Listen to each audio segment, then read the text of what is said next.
To be looking at. Artist and fine art teacher Tracy Whittleson used to run every day, sculpt in wood with chainsaws, and lived an active life. But on holiday in 2014, she developed a sinus infection, and a doctor prescribed her this antibiotic, Ciprobay.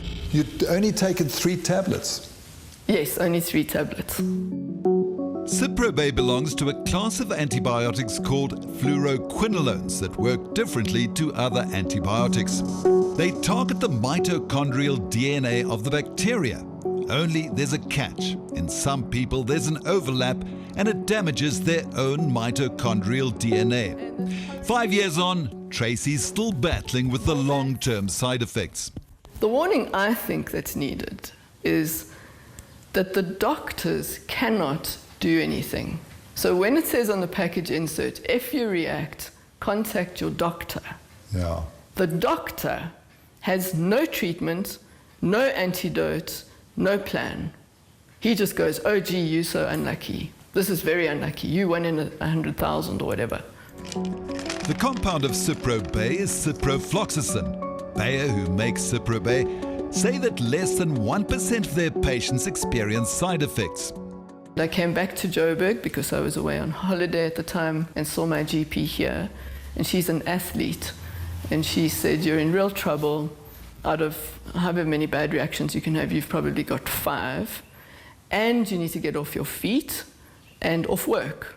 And I was about to open my studio again for the year. I said, how long? So she said, probably about 2 weeks. And I said, what do you mean off my feet? So she said, I think you should get a motorized wheelchair. As bad as that? Yeah, because she said that these Achilles tendons are going to blow. I landed up being on that motorized scooter just to get around my own house for 5 months. I could not walk from my bed to the bathroom. And that was just the beginning, Derek. When it was launched in the late 80s, the clinical trials suggested that the drug was relatively safe, the side effects mild, and that they were reversible. Bayer's patent for Ciprobay expired in 2004, but they still manufacture the drug. I wanted answers, and Bayer's medical director, Dr. Naren Jairam, and head of regulatory affairs, Eric Chowki, agreed to meet. I think Bayer said that, around 800 million prescriptions have been written over the years? That's correct. Ciprobay and moxifloxacin, as the trade name being Avalon, has been marketed worldwide in many markets, and the combined use has been more than 800 million patients worldwide. And that's just the Bayer fluoroquinolones. Over 30 companies supply the South African market. We approached 8 of them, but only Bayer agreed to an on-camera interview. It was a huge money spinner for Bayer. It earned, 2 billion euros before the patent expired? It was an antibiotic that was needed. It was an antibiotic that effectively treated infections. It was an antibiotic that, at the time of launch and for many years after that, had a favorable benefit-risk ratio, which has contributed to the sales that it enjoyed. But Tracy Whittleson was on the wrong end of that benefit-risk ratio, and her life came to a standstill. She has been what sufferers now call floxed, a play on the names of the compounds of fluoroquinolones like ciprofloxacin, moxifloxacin, and levofloxacin. After the first month, new symptoms appeared. So one of them was that the fluoroquinolone appears to have munched the myelin sheath in my nerves from the tips of my toes to my hips and from my fingers all the way across. So it felt as if I'd put both my arms and legs in a fire and couldn't take them out. And that lasted for 6 months. After being in the wheelchair? I was in the fire while I was in the wheelchair. Tracy also developed a depersonalization disorder, which she's reflected in this series of paintings. The only evidence I had that I was alive was external. So I don't know what you call it, that fundamental thing that makes you know that you're alive, left. And every thought that I had to think felt like I was swimming over a 40-foot wave, just to think it. But doctors like prescribing these drugs, and they're very effective against life-threatening infections like anthrax, the plague, and multi-drug-resistant TB. At Groote Schuur, we met senior specialist Professor Mark Blockman, who's also a pharmacist. Shouldn't these drugs just be taken off the market? These drugs are very useful in life-threatening complicated conditions. They're wonderful agents. MDR-TB rely on one of these agents. To take that away puts patients at risk of extra risk of drug-resistant TB. Trivial, no, and certainly not first line. But that is exactly what doctors were doing, prescribing them like Smarties for sinus, ear, bronchial, and urinary tract infections. In 2014, Tracy knew nothing of the 2008 FDA black box warning that fluoroquinolones are associated with an increased risk of tendinitis and tendon rupture. I wasn't told that this was a dangerous antibiotic. Really, it's like shooting a mosquito with a cannon if you're firing it at a sinus infection.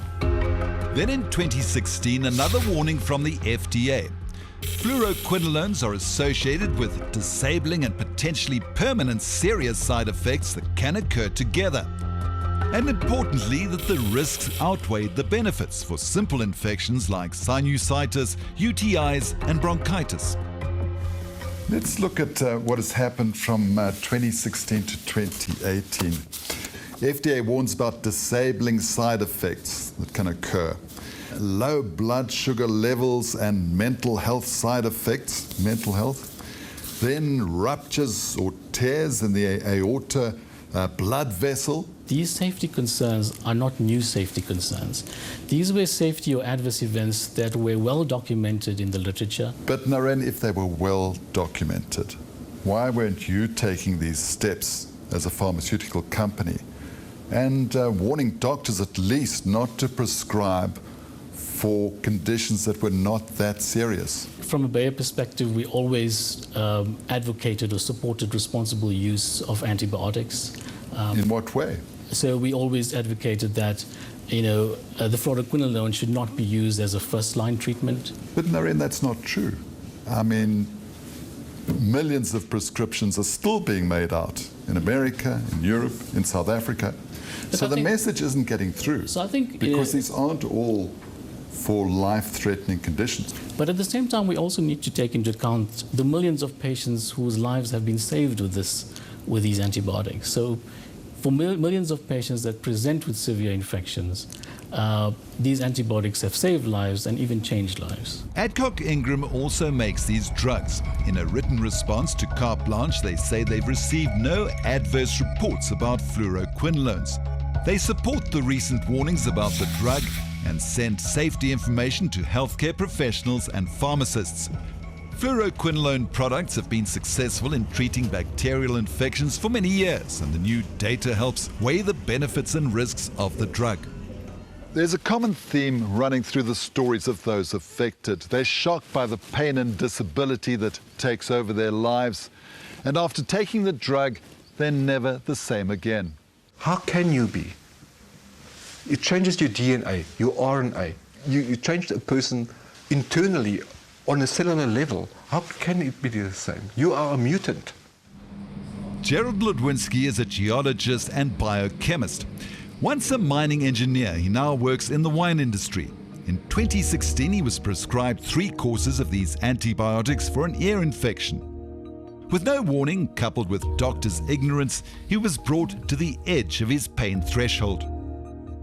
I said to my wife, somebody's like taking a hacksaw and trying to cut off my Achilles tendon. But doctors said his pain was age-related. Desperate for help, he went to a physician. I was crawling into his office. I couldn't walk anymore. I was almost blind. I was almost deaf. So your hearing and sight had been affected? Absolutely. My one ear is not the same anymore. I was in so much pain. I can't explain that to people. One case study we talked to said, feels like her legs are on fire. Exactly. The pain, if I have to describe it, is like a lot of knives are stabbing you at the same time and somebody putting petrol over you and putting you on light. Gerald had no strength to even pick up the TV remote, and soon ended up in hospital. Sounds like you were trying everything just to survive. Before I went to hospital, the night before, I crawled to my office and I transferred all my money to my wife's account. I didn't think I would have made it. I thought that's basically the end of me. And I'm a very positive person. I always say I'll fight, and I'll fight till the bitter end. So you were fighting for your life here? Every day since. Every day since. All three of the antibiotics prescribed to Gerald were made by Cipla. They deferred most of our questions to SAHPRA and say they will abide by their recommendations. They also believe the package insert goes far enough to warn patients of the debilitating and potentially permanent side effects associated with these drugs. Around the world, patients are claiming that they weren't adequately warned of the severity of the possible side effects. Now, you'd think that the package insert would make that clear. I looked up contraindications for Ciprobe. It states, experimental evidence indicates that species-variable, reversible lesions of the cartilage of weight-bearing joints has been seen in immature members of certain animal species. Is that right or wrong? That's correct. I think, those findings were found. And that also guides us in terms of our development of our drugs. But is your intention to obfuscate or clarify? No, I think the intention is to inform the medical community that these adverse events can occur. But what am I meant to take from that, Erin?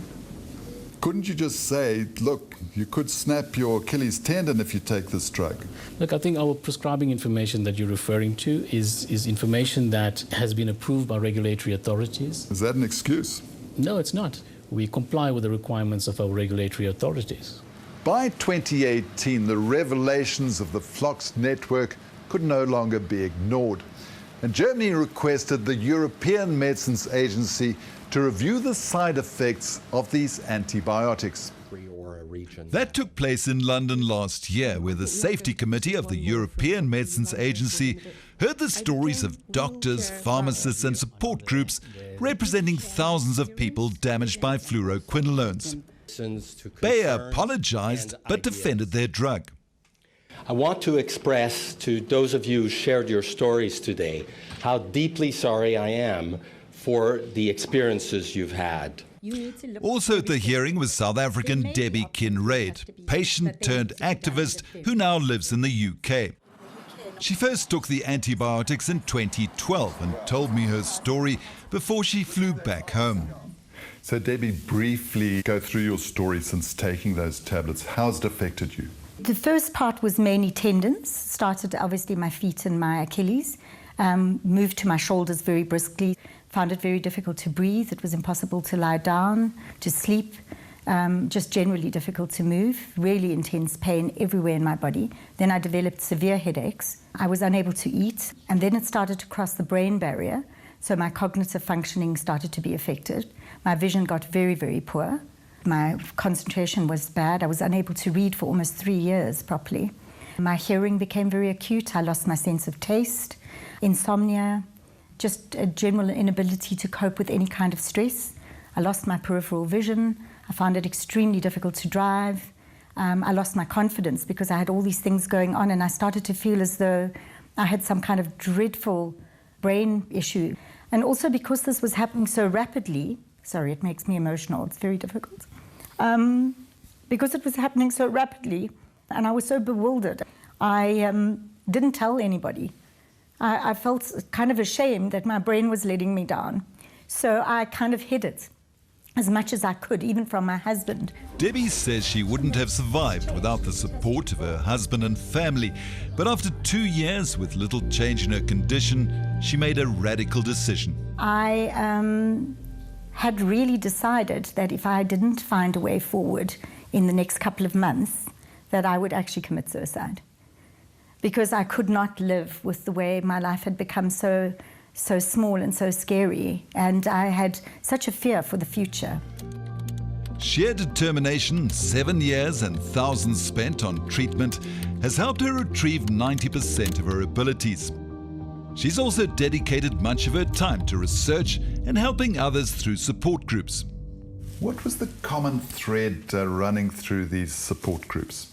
That people had not gotten a diagnosis, that very often they had been laughed at, ridiculed, told that it was in their imagination even though they couldn't walk, that they were very desperate for some kind of understanding. And so they're coming to these groups looking for support, really. The drug companies insist the side effects are rare, but the Phlox network say 1 million adverse events have been reported in America alone. And they claim the real numbers are much higher.